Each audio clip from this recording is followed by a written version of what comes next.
ഇറാനും ഇസ്രയേലും തമ്മിലുള്ള സംഘർഷം അതിരൂക്ഷമായി തുടരുകയാണ്. കഴിഞ്ഞ 3 ദിവസമായി ഇരു രാജ്യങ്ങളും ശക്തമായ ആക്രമണങ്ങളാണ് പരസ്പരം നടത്തുന്നത്. ഗാസയിലെ പലസ്തീനികൾക്കെതിരെ ഇസ്രയേൽ നടത്തിയ ക്രൂരതകൾക്ക് ഒരു വിട്ടുവീഴ്ചയും ഇല്ലാതെ തിരിച്ചടി നൽകുമെന്നാണ് ഇറാൻ വ്യക്തമാക്കിയിരിക്കുന്നത്. ഇസ്രയേൽ ആക്രമണം ഇറാനിലെ ഔദ്യോഗിക ടെലിവിഷൻ ചാനലായ IRIBയുടെ ആസ്ഥാനത്തും നാശനഷ്ടങ്ങൾ വരുത്തി.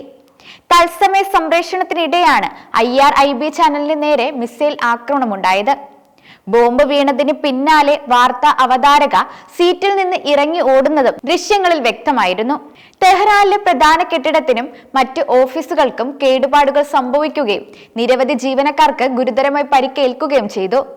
ആക്രമണം ഉണ്ടായെങ്കിലും ചാനൽ സംപ്രേഷണം പുനരാരംഭിക്കുകയും ഇനിയും ആക്രമിക്കുമെന്ന് വെല്ലുവിളിക്കുന്ന ദൃശ്യങ്ങൾ സംപ്രേഷണം ചെയ്യുകയും ചെയ്തിരുന്നു. കൂടാതെ തെഹ്റാനിലെ സൈനിക കേന്ദ്രങ്ങളിലും ഇസ്രയേൽ ആക്രമണം നടത്തുന്നതായി റിപ്പോർട്ടുകളുണ്ട്. ഇറാൻ തലസ്ഥാനത്ത് നിന്ന് ജനങ്ങളോട് എത്രയും പെട്ടെന്ന് ഒഴിഞ്ഞു പോകാൻ ഇസ്രയേൽ പ്രധാനമന്ത്രി ബെഞ്ചമിൻ നെതന്യാഹു ആവശ്യപ്പെട്ടതിന് പിന്നാലെയാണ് ഈ ആക്രമണങ്ങൾ. ടെഹ്റാനിലെ ആകാശം ഇസ്രയേൽ വ്യോമസേനയുടെ നിയന്ത്രണത്തിലാണെന്നും നഗരത്തിലെ പ്രധാന ഭരണകേന്ദ്രങ്ങളെല്ലാം ഉടൻ ആക്രമിക്കുമെന്നും നെതന്യാഹു അറിയിച്ചു. അതേസമയം സാധാരണ ജനങ്ങളെ കൊല്ലാൻ തങ്ങൾ ആഗ്രഹിക്കുന്നില്ല എന്നും അദ്ദേഹം കൂട്ടിച്ചേർത്തു. ഇസ്രയേലിലെ പ്രധാന നഗരങ്ങളായ ടെൽ അവീവിൽ നിന്ന് ജനങ്ങൾ ഒഴിഞ്ഞു പോകണമെന്നും ആക്രമണം ഉണ്ടാകുമെന്നും ഇറാൻ മുന്നറിയിപ്പ് നൽകിയിട്ടുണ്ട്. കൂടാതെ ഇസ്രയേലി ചാനലുകളായ N12, Now 14 എന്നിവയുടെ ആസ്ഥാനം ഉടൻ ഒഴിപ്പിക്കണമെന്നും ഇറാൻ ആവശ്യപ്പെട്ടതായി അന്താരാഷ്ട്ര മാധ്യമങ്ങൾ റിപ്പോർട്ട് ചെയ്യുന്നുണ്ട്. ഇസ്രയേൽ ആക്രമണം ശക്തമായ ടെഹ്റാനിൽ നിന്ന് ഇന്ത്യക്കാരെ ഒഴിപ്പിക്കാൻ തുടങ്ങിയിട്ടുണ്ട്.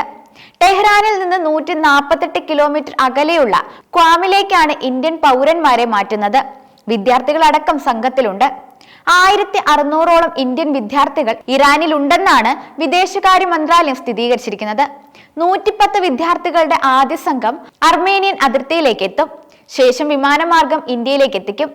ഇസ്രയേൽ ഇറാൻ സംഘർഷത്തെ തുടർന്ന് കണ്ണൂരിൽ നിന്നും കരിപ്പൂരിൽ നിന്നുമുള്ള വിമാന സർവീസുകൾ റദ്ദാക്കിയിട്ടുണ്ട്. ദുബായ്, ഷാർജ എന്നിവിടങ്ങളിലേക്കും തിരിച്ചുമുള്ള സർവീസുകളാണ് റദ്ദാക്കിയത്. വ്യോമപാത താൽക്കാലികമായി അടച്ചതിനെ തുടർന്നാണ് ഈ നടപടി. ഇറാന്റെ പരമോന്നത നേതാവ് ആയത്തുള്ള അലി ഖമേനിയെ വധിക്കുന്നത് ഇരു രാജ്യങ്ങളും തമ്മിലുള്ള സംഘർഷം അവസാനിപ്പിക്കുമെന്ന് ഇസ്രയേൽ പ്രധാനമന്ത്രി ബെഞ്ചമിൻ നെതന്യാഹു വ്യക്തമാക്കി.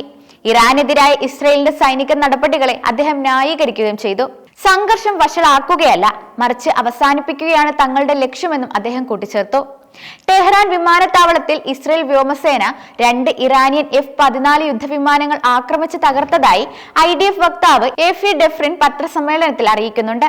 ആക്രമണത്തിന്റെ ദൃശ്യങ്ങൾ IDF അവരുടെ ഔദ്യോഗിക X അക്കൗണ്ടിൽ പങ്കുവച്ചിട്ടുണ്ട്. അതേസമയം തബ്രിസ് മേഖലയിൽ ഒരു F-35 യുദ്ധവിമാനം ഇറാനിയൻ വ്യോമ പ്രതിരോധം വെടിവെച്ച് വീഴ്ത്തിയെന്ന് ഇറാനും അവകാശപ്പെട്ടു. അമേരിക്കൻ പിന്തുണയുടെ മുൻപ് ഇറാഖ് ആക്രമിച്ചപ്പോൾ ദീർഘകാലം യുദ്ധം ചെയ്ത് തിരിച്ചടിച്ച പാരമ്പര്യമുള്ള രാജ്യമാണ് ഇറാൻ. അതുകൊണ്ട് തന്നെ ഇപ്പോഴത്തെ വെല്ലുവിളിയും അതിജീവിക്കാൻ കഴിയുമെന്നാണ് യുദ്ധ വിദഗ്ധർ ചൂണ്ടിക്കാട്ടുന്നത്. ഇറാന്റെ ആണവ കേന്ദ്രങ്ങൾ തകർക്കുക എന്നതിനൊപ്പം തന്നെ ആ രാജ്യത്ത് ആഭ്യന്തര കലാപം ഉണ്ടാക്കുക എന്നതും ഇസ്രയേലിന്റെ അജണ്ടയായിരുന്നു. അത്തരമൊരു ആഹ്വാനം ഇസ്രയേൽ പ്രധാനമന്ത്രി പരസ്യമായി തന്നെ നടത്തുകയുമുണ്ടായി. എന്നാൽ ഈ നീക്കം ഇസ്രയേലിനെ പാളിയിരിക്കുകയാണ്. ഇപ്പോഴത്തെ ഇസ്രയേലിന്റെ ആക്രമണം കൊണ്ട് ഇറാന്റെ ആണവ പദ്ധതി കുറച്ച് വൈകിപ്പിക്കാൻ കഴിയുമെന്നല്ലാതെ ഇറാൻ ആണവശക്തി ആകുന്നത് തടയാൻ ഇസ്രയേലിന് കഴിയില്ല എന്നാണ് ഈ രംഗത്തെ വിദഗ്ധർ ചൂണ്ടിക്കാട്ടുന്നത്. റഷ്യയുടെ സഹായത്തോടെ ഇറാൻ ആണവശക്തി ആകാനുള്ള സാധ്യതയും പുതിയ സാഹചര്യത്തിൽ വർദ്ധിച്ചിട്ടുണ്ട്. കൂടാതെ ഇറാനിൽ റഷ്യയുടെ സൈനിക താവളം വരണമെന്ന ആഗ്രഹം ഇറാൻ ഭരണകൂടവും മുന്നോട്ട് വെച്ചു കഴിഞ്ഞു. ഈ കാര്യത്തിൽ ഇനി അന്തിമ തീരുമാനം എടുക്കേണ്ടത് റഷ്യയാണ്. ഇറാനിൽ റഷ്യയുടെ സൈനിക താവളം വന്നാൽ അത് ഇറാനെ സംബന്ധിച്ച് വലിയ സുരക്ഷാ കവചമായി മാറും.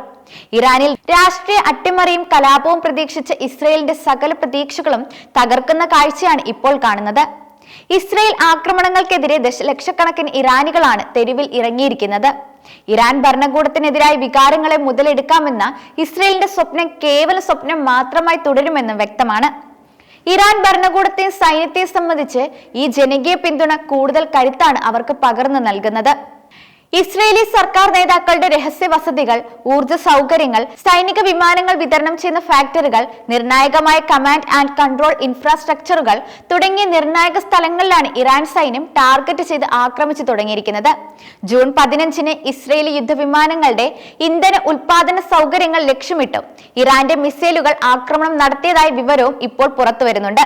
അതേസമയം റഷ്യ-യുക്രൈൻ സംഘർഷത്തിൽ ജൂതനായ യുക്രൈൻ പ്രസിഡന്റ് വ്ളാഡിമിർ സെലൻസ്കിയെ ജൂതരാഷ്ട്രമായ ഇസ്രയേൽ രഹസ്യമായി സഹായിക്കുന്നുണ്ട് എന്ന തിരിച്ചറിവ് റഷ്യയ്ക്ക് ഉള്ളതിനാൽ പകവീട്ടാൻ കിട്ടുന്ന അവസരം റഷ്യയും ഉപയോഗിക്കാൻ തന്നെയാണ് സാധ്യത.